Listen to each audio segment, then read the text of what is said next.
അധ്യായം 33. വരുണും കീർത്തിയും കീർത്തിയുടെ ഫ്രണ്ട് ആനിനെ കാണാനായി പോകുന്നു. വരുണിന്റെ സൗന്ദര്യത്തിൽ മയങ്ങി ആൻ അവനെ സെഡ്യൂസ് ചെയ്യാൻ വേണ്ടി ശ്രമിക്കുന്നു. അതിനായി അവൾ തന്ത്രപൂർവം കീർത്തിയെ അവിടെ നിന്നും ഒഴിവാക്കുന്നു. കീർത്തിയെ പറ്റി ഒരു രഹസ്യം പറയാനുണ്ടെന്ന് ആൻ പറഞ്ഞതും വരുൺ അവളിലേക്ക് ശ്രദ്ധ കൊടുത്തു. തനിക്ക് എന്താ കീർത്തിയെ പറ്റി പറയാനുള്ളത്? വരുണിന്റെ ഘനഗാംഭീര്യമാർന്ന ശബ്ദം കേട്ടതും ആനിന്റെ ഉള്ളിലൂടെ ഒരു വിറയൽ കടന്നുപോയി. അത് പിന്നെ വരുൺ, ഞാനിപ്പോ ഇതിനെപ്പറ്റി സംസാരിക്കാമെന്ന് എനിക്ക് അറിയില്ല.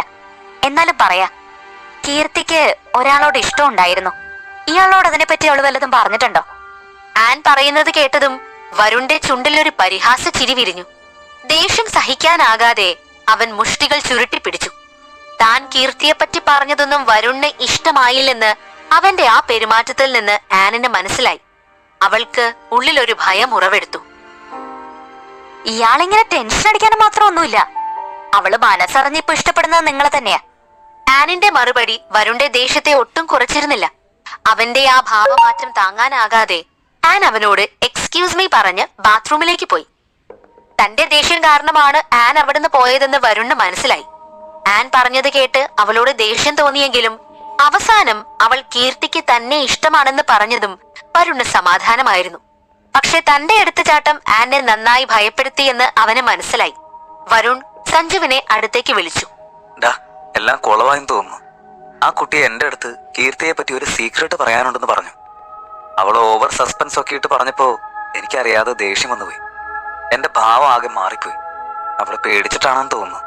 എന്റെ അടുത്ത് എക്സ്ക്യൂസ് പറഞ്ഞ് ബാത്റൂമിലേക്ക് പോയി. ഞാനിപ്പോ എന്താ ചെയ്യാ? ഞാൻ വെറുതെ ഓവർ റിയാക്ട് ചെയ്തോ എന്നൊരു ഡൗട്ട്. ആ പെണ്ണ് പേടിച്ചു പോയെങ്കിൽ പോട്ടെ, അവൾ ഇവിടെ കിടന്ന് നിന്നെ സെഡ്യൂസ് ചെയ്യാനായി എന്നാ പെർഫോമൻസ് ആയിരുന്നു.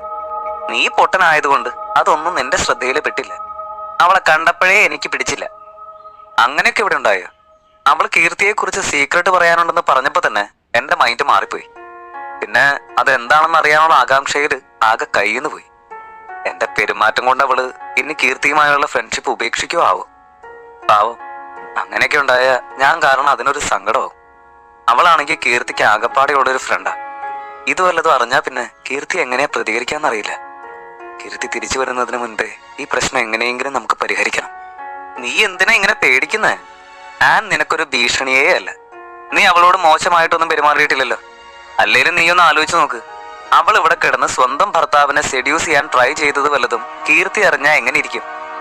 പക്ഷെ അതൊന്നും ഇവിടുത്തെ വിഷയമല്ലല്ലോ. അവൾ എന്ത് ചെയ്താലും എനിക്കൊന്നുമില്ല. പക്ഷെ എന്റെ പെരുമാറ്റം അവളെ പേടിപ്പിച്ചെങ്കിൽ ദാറ്റ് ഇസ് മൈ മിസ്റ്റേക്ക്. നിന്നെ കണ്ടവള് പേടിച്ചെങ്കിൽ നല്ലതാ.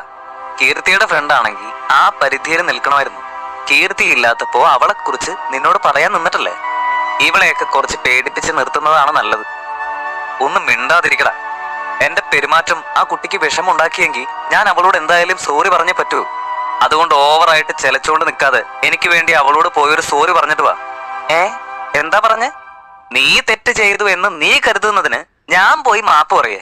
അതങ്ങ് പള്ളി പോയി പറഞ്ഞാ മതി. ഞാൻ ആരോടും പോയി മാപ്പും കോപ്പും ഒന്നും പറയില്ല. നിനക്ക് വേണമെങ്കിൽ നീ തന്നെ പോയിക്കോ. സഞ്ജു വരുണിനോട് ചൂടായി പിണങ്ങി നിന്നു. വരുണാണെങ്കിൽ സഞ്ജുവിനെ എങ്ങനെയൊക്കെയോ കൺവിൻസ് ചെയ്യിക്കാൻ നോക്കി. പ്ലീസ് ഡാ, ഈ ഫ്രണ്ട് എന്നൊക്കെ പറയുന്നത് ഇതിനൊക്കെ വേണ്ടിയുള്ളതല്ലേ? നോക്ക്, ഞാൻ ഈ കോലത്തില് ലേഡീസ് ബാത്റൂമിന്റെ അവിടേക്ക് പോവാന്നൊക്കെ പറയുന്നത് മോശമല്ലേ? പ്ലീസ്, എനിക്ക് വേണ്ടി ഒരു കുഞ്ഞു സോറി, അത്ര മതി. എനിക്ക് വേണ്ടി കൊല്ലാനും ചാകാനും ഒക്കെ നീ റെഡിയാണെന്നല്ലേ എനിക്ക് പ്രോമിസ് ചെയ്തേ? ഇതിപ്പോ വെറും ഒരു സോറി അല്ലേ? ദേ നോക്ക്, കീർത്തി വരുന്നുണ്ട്. പ്ലീസ് ഡാ. ദൂരെ നിന്ന് കീർത്തി വരുന്നത് കണ്ടതും സഞ്ജു മനസ്സില്ലാ മനസ്സോടെ ബാത്റൂമിന്റെ അങ്ങോട്ടേക്ക് നടന്നു. സഞ്ജു അവിടെ എത്തിയപ്പോൾ ആൻ വാഷ്റൂമിൽ ഹാൻഡ് വാഷ് ചെയ്യുകയായിരുന്നു. അവളപ്പോൾ സാധാരണ നിലയിലായിരുന്നു. സഞ്ജു അങ്ങോട്ടേക്ക് വരുന്നത് കണ്ടതും അവൾ അവനെ നോക്കി. എന്നിട്ട് പറഞ്ഞു, ഹേയ് മിസ്റ്റർ ബോഡിഗാർഡ്, ലേഡീസ് ബാത്റൂമിൽ നിങ്ങൾക്ക് എന്താ കാര്യം? എന്നെ തെരഞ്ഞു വന്നതാണെങ്കിൽ ഐ ആം സോറി മാൻ. ഈ ലോക്കൽസിനോടൊന്നും സാധാരണ ഞാൻ മിങ്കിൾ ചെയ്യാറില്ല. ജീവിതാവസാനം മുഴുവൻ സിംഗിളായി നിൽക്കേണ്ടി വന്നാലും നിന്നെ പോലൊരു പെണ്ണുമായി മിങ്കിളാവാൻ എന്നെ കൊണ്ടും പറ്റില്ല. ആനിന് വല്ലതും മനസ്സിലാകും മുൻപ് സഞ്ജു അവളുടെ കയ്യിൽ പിടിച്ച് പിന്നിലേക്ക് തിരിച്ച് നെഞ്ചോട് ചേർത്ത് നിർത്തി.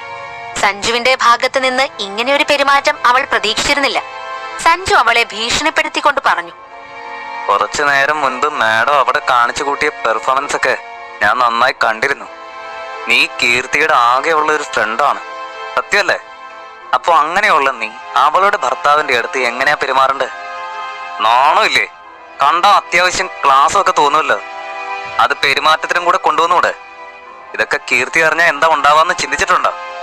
സഞ്ജുവിന്റെ ശക്തമായ പിടിയിൽ ആനിന്റെ കൈ വേദനിക്കാൻ തുടങ്ങിയിരുന്നു.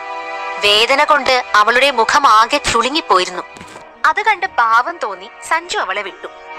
ഓ, അപ്പൊ നിങ്ങൾ സെക്യൂരിറ്റി പണിയുടെ കൂടെ എന്നെ നോക്കിക്കൊണ്ടിരിക്കുകയായിരുന്നോ?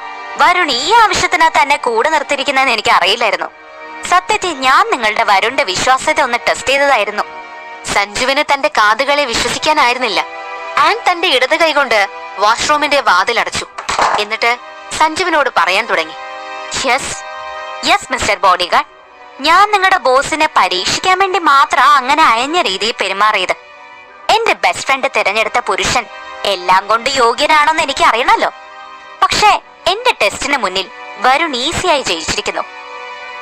ആൻ സഞ്ജുവിന്റെ തൊട്ടു മുന്നിൽ നിൽക്കുകയായിരുന്നു. അവളുടെ ആ നിൽപ്പ് കണ്ട് സഞ്ജു ആകെ വിരണ്ടുപോയി. താൻ പറയുന്നതൊക്കെ സത്യം തന്നെയാണോ? അവിടെ കാട്ടിക്കൂട്ടിയ കോപ്രായങ്ങളൊക്കെ തന്റെ ഈ ടെസ്റ്റിന്റെ ഭാഗമായിരുന്നോ? പക്ഷെ ഒരു ഡൗട്ട് ചോദിക്കട്ടെ, ഇത്രയും ഇന്റലിജന്റ് ആയ താൻ എന്തിനാ ഈ മോഡൽ ഡ്രസ്സൊക്കെ ധരിക്കുന്നത്? ഇതൊക്കെ ഇട്ട് ആളുകളുടെ മുന്നിൽ പോയി നിന്ന് അവരുടെ അടുത്തുനിന്നുള്ള പെരുമാറ്റം മോശാവില്ലേ? സപ്പോസ് വരുൺ നിന്നിൽ മയങ്ങിയിരുന്നെങ്കിലോ? നിങ്ങളെ കണ്ടപ്പോഴേ തോന്നി നേരത്തെ ആ പറഞ്ഞ ക്ലാസ് ലെവലേഷൻ പോലും നിങ്ങൾക്കില്ലെന്ന്.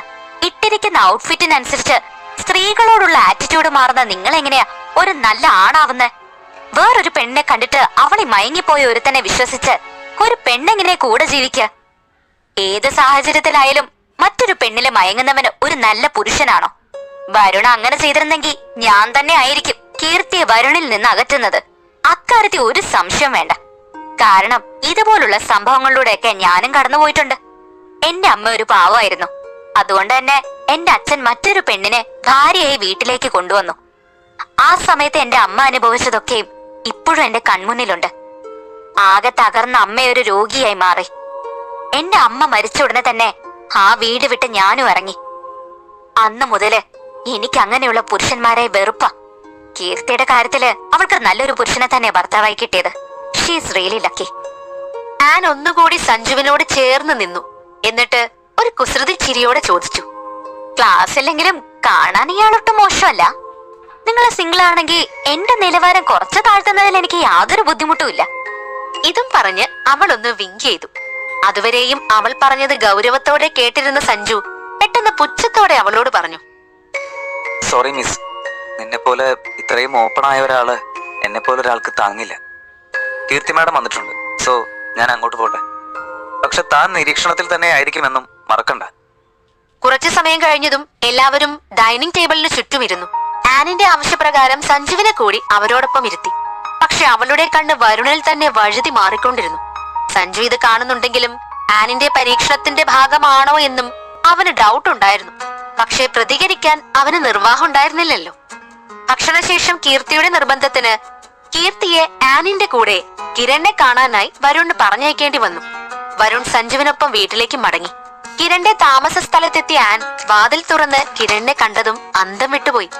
ഒരുപാട് നാളുകൾക്ക് ശേഷമായിരുന്നു അവൾ കിരണിനെ കണ്ടത്. അവളുടെ കണ്ണിൽ അവൻ ആകെ വലുതായി മാറിപ്പോയിരിക്കുന്നു. അപ്പുക്കുട്ട, നീ ഇതെങ്ങോട്ടാണ് കൊന്നത്തെങ്ങ് പോലെ വളർന്നു പോകുന്നത്? നിക്കറിട്ട് നടന്നിരുന്ന ചേക്കനാ ഡാ ഇപ്പൊ വലിയ ഒരാളെ പോലുണ്ട്. ആനിന്റെ കളിയാക്കൽ കേട്ട് അപ്പുവിന് ദേഷ്യം വന്നിരുന്നു. ചേച്ചി വന്നത് മുതൽ ചുമ്മാ എന്നെ ഇങ്ങനെ കളിയാക്കാതെ. മനുഷ്യരായ പിന്നെ വലുതാവില്ലേ? ലോകത്ത് ഞാൻ മാത്രം വലുതായ പോലെയാണ് ചേച്ചി ഇപ്പൊ പറയുന്നത്. ഇനിയും എന്നെ കളിയാക്കിയ ഞാൻ ഇവിടെ നിന്ന് എഴുന്നേറ്റ് പോട്ടോ. അപ്പ പറയുന്നത് കേട്ട് ആനിന് കൂടുതൽ രസമായി. അവൾ പിന്നെയും അവനെ കളിയാക്കാൻ തുടങ്ങി. നീ നോക്ക് കീർത്തി, ചെറുക്കന് ദേഷ്യം വരാൻ തുടങ്ങിട്ടോ. അവന്റെ ശബ്ദം നോക്ക്, വലിയ ആളെ പോലെ തന്നെ ഉണ്ട്. ചെക്കനെ പെണ്ണ് കെട്ടിക്കാനായി തുടങ്ങിയെന്നാ തോന്നണേ. ആനിന്റെ കളിയാക്കലിൽ നിന്ന് കീർത്തി അപ്പുവിനെ ചേർത്ത് പിടിച്ചുകൊണ്ട് പറഞ്ഞു, നോക്കടാ, അവന് മാത്രമൊന്നുമല്ലല്ലോ, നമുക്ക് മാറ്റം വന്നില്ലേ? സമയം എല്ലാത്തിനെയും മാറ്റും. കിരൺ ഉറങ്ങാൻ പോയതിനു ശേഷം ആ രാത്രി മുഴുവനും അവർ സംസാരിച്ചുകൊണ്ട് തീർത്തു. കീർത്തി തന്റെ ചില കാര്യങ്ങളൊക്കെ ആനുമായി പങ്കുവെച്ചെങ്കിലും വരുണുമായുള്ള കരാറിനെ കുറിച്ച് ഇതുവരെയും പറഞ്ഞിട്ടില്ല. പിറ്റേന്ന് രാവിലെ കീർത്തി ആനിനോടും കിരണിനോടും യാത്ര പറഞ്ഞു. അവളെ കൊണ്ടുപോകാനായി വരുൺ കാർ അയച്ചിരുന്നു. കാർ പതിവിലും വേഗത്തിൽ ബംഗ്ലാവിലേക്ക് എത്തി. അവിടെ ആകെ വിചിത്രമായൊരു അന്തരീക്ഷമായിരുന്നു അവൾക്ക് അനുഭവപ്പെട്ടത്. അത് കണ്ടതും അവളുടെ ഉള്ളിൽ പേരറിയാത്ത എന്തോ ഒരു ഭയം ഉണ്ടാകാൻ തുടങ്ങി. ആ ഭയത്തോടുകൂടി അവൾ കാറിൽ നിന്നും പുറത്തേക്കിറങ്ങി. അവിടെ കുറുപ്പേട്ടന്റെ കൂടെ വർമ്മയും നിൽക്കുന്നുണ്ടായിരുന്നു. അയാളെ അവിടെ കണ്ടതും അവളുടെ പരിഭ്രമം ഇരട്ടിച്ചു. കാരണം വരുൺ തിരിച്ചെത്തിയ ശേഷം വർമ്മ ഒരുവിധമൊന്നും പുറത്തേക്ക് ഇറങ്ങാറേ ഇല്ലായിരുന്നു. എന്താ പറ്റിയേ? രണ്ടും കൂടെ മാളത്തിൽ നിന്ന് പുറത്തിറങ്ങി നിൽക്കുന്നു. എന്താ കുറുപ്പേട്ട, നിങ്ങളുടെയൊക്കെ മുഖം എന്താ വല്ലാതിരിക്കുന്നെ? അവിടെയുള്ള അന്തരീക്ഷം ലഘൂകരിക്കാനായി കീർത്തി ഓരോ തമാശകൾ പറയാൻ ശ്രമിച്ചെങ്കിലും അവളുടെ തമാശയ്ക്ക് മറുപടി കിട്ടാതായതും എന്തോ സീരിയസ് ആയ സംഭവം അവിടെ ഉണ്ടായി എന്ന് അവൾക്ക് മനസ്സിലായി. പെട്ടെന്നാണ് ഗേറ്റിന്റെ അടുത്ത് നിന്ന് ഒരു ശബ്ദം കേട്ടത്. അടുത്ത നിമിഷം വരുണിന്റെ കാർ അങ്ങോട്ടേക്ക് വന്നു നിന്നു. വരുണിന്റെ കാർ തിരിച്ചറിഞ്ഞതും കീർത്തി മുന്നോട്ടേക്ക് ഇറങ്ങി നിന്നു. ഡ്രൈവർ ഇറങ്ങി കാറിന്റെ പിൻവാതിൽ തുറന്നു കൊടുത്തു. ആദ്യം ഇറങ്ങിയത് വരുണിന്റെ ബോഡിഗാർഡ് ആയിരുന്നു. അയാൾ ഉള്ളിലേക്ക് കുനിഞ്ഞ് വരുണിനെ താങ്ങിപ്പിടിച്ച് പുറത്തേക്ക് ഇറക്കി. അപ്പോഴേക്കും മറുവശത്ത് നിന്ന് മറ്റൊരു ഗാർഡ് കൂടി ഓടി വന്ന് അവനെ താങ്ങി. വരുണിന്റെ അവസ്ഥ കണ്ട് കീർത്തിയുടെ തലയാകെ ചുറ്റിപ്പോയിരുന്നു. അത്രയ്ക്ക് അവൾ ഭയന്നു പോയിരുന്നു. വരുണിന്റെ ദേഹമാകെ ചോരയിൽ കുതിർന്നിരുന്നു. അപ്പോഴേക്കും മറ്റൊരു കാർ കൂടി അങ്ങോട്ടേക്ക് കടന്നു വന്നു. പരിസരബോധം പോയ കീർത്തി ആ കാർ ഇടിക്കാതെ കഷ്ടിച്ച് രക്ഷപ്പെടുകയായിരുന്നു. വരുൺ, വരുൺ എന്നും വിളിച്ച് അവൾ വരുണിന്റെ അടുത്തേക്ക് ഓടി. ബോഡിഗാർഡിന്റെ തോളിൽ തൂങ്ങി നിൽക്കുന്ന വരുൺ അപ്പോൾ തീർത്തും അബോധാവസ്ഥയിലായിരുന്നു. വരുണിന് എന്താണ് സംഭവിച്ചത്?